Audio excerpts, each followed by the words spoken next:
Welcome to Democracy Now!, democracynow.org, The War and Peace Report. I'm Amy Goodman.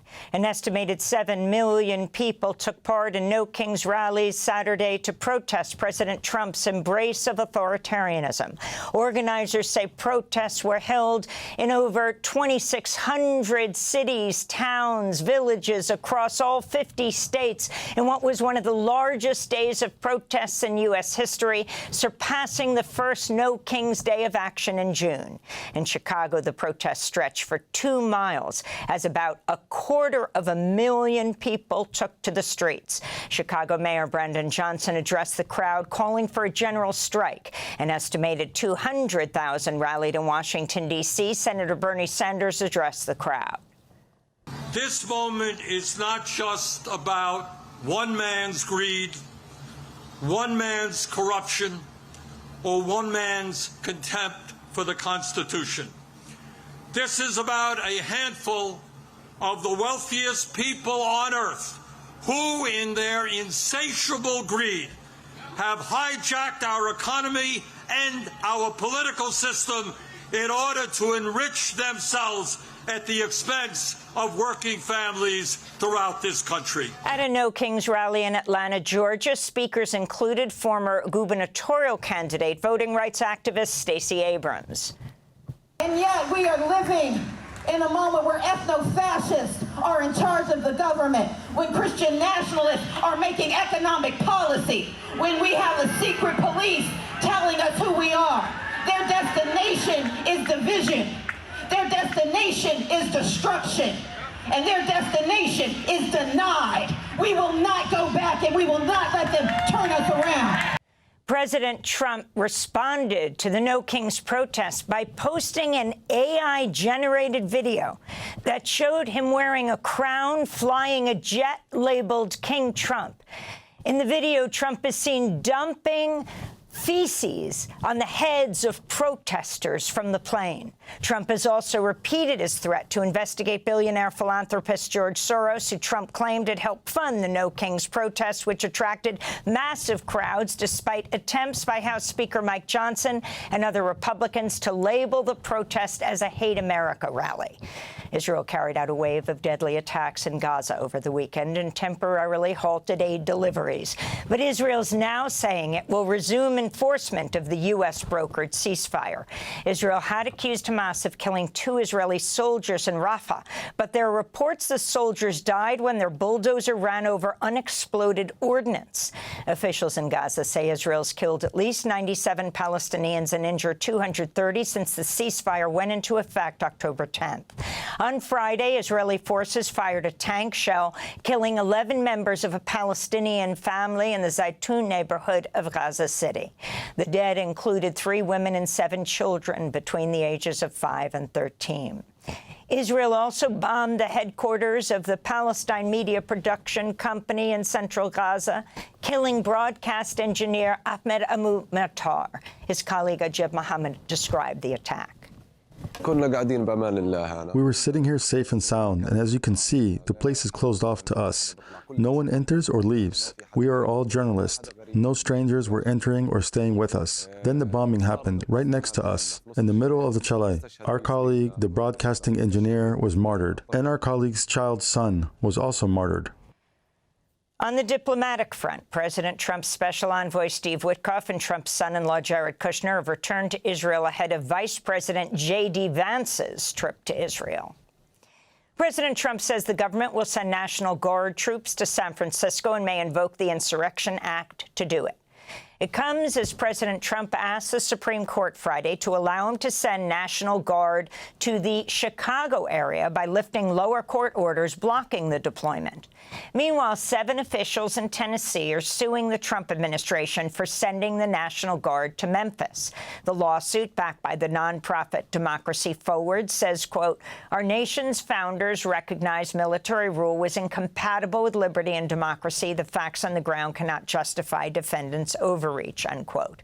Meanwhile, Vermont's Republican Governor Phil Scott blasted Trump's deployment of National Guard troops to Chicago and Portland, calling it unconstitutional, following Oklahoma's Republican Governor Kevin Stitt criticizing the deployment of Texas National Guard to Illinois. Stitt is the head of the National Governors Association.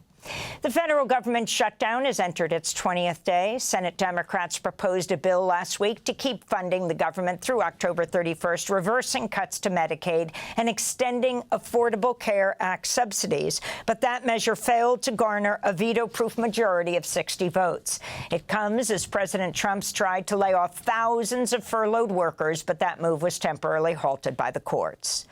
President Trump is threatening to cut off foreign aid to Colombia and raise tariffs on Colombian goods after the Colombian president, Gustavo Petro, condemned the U.S. for blowing up boats in the Caribbean, many off the coast of Venezuela. In recent weeks, the U.S. has blown up at least 7 boats, alleging without proof they were used for drug trafficking.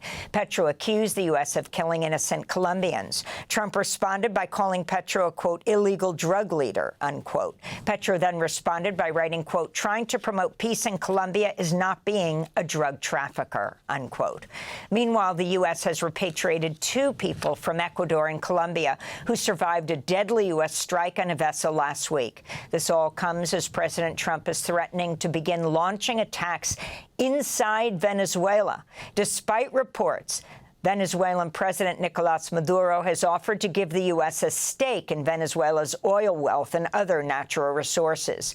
Trump was asked about this on Friday at the White House and responded by using an expletive to warn Venezuela. Offering mediation, what should we do to stop that? He has offered everything. He's offered everything. You're right. You know why? Because he doesn't want to around with the United States. Trump has admitted that the United States has launched a covert CIA operation in Venezuela. In Bolivia, Senator Rodrigo Paz won Sunday's presidential election, defeating another right-wing candidate, former President Jorge Tuto Quiroga. Paz's election marks the end of 20 years of rule in Bolivia by MAS, the Movement Towards Socialism Party, which first came to power in 2006 with the election of Evo Morales. Rodrigo Paz is the son of the former Bolivian president, Jaime Paz Zamora. Ukrainian drones struck a major gas processing plant in southern Russia Sunday, sparking a fire. It follows an explosive White House meeting Friday between Ukrainian President Volodymyr Zelensky and President Trump that reportedly descended into a shouting match where Trump pressured Zelensky to accept Russia's terms for ending the war. Trump also refused Ukraine's request for long-range Tomahawk missiles. Trump reportedly told Zelensky, quote, if Putin wants it, he will destroy you, unquote. Speaking to reporters, Trump referred to Ukraine's Donbas region as cut up, urging Ukraine to, quote, leave it the way it is right now, unquote, which would essentially mean ceding territory to Russia. It comes as Trump and Putin are set to meet in Budapest in the coming weeks.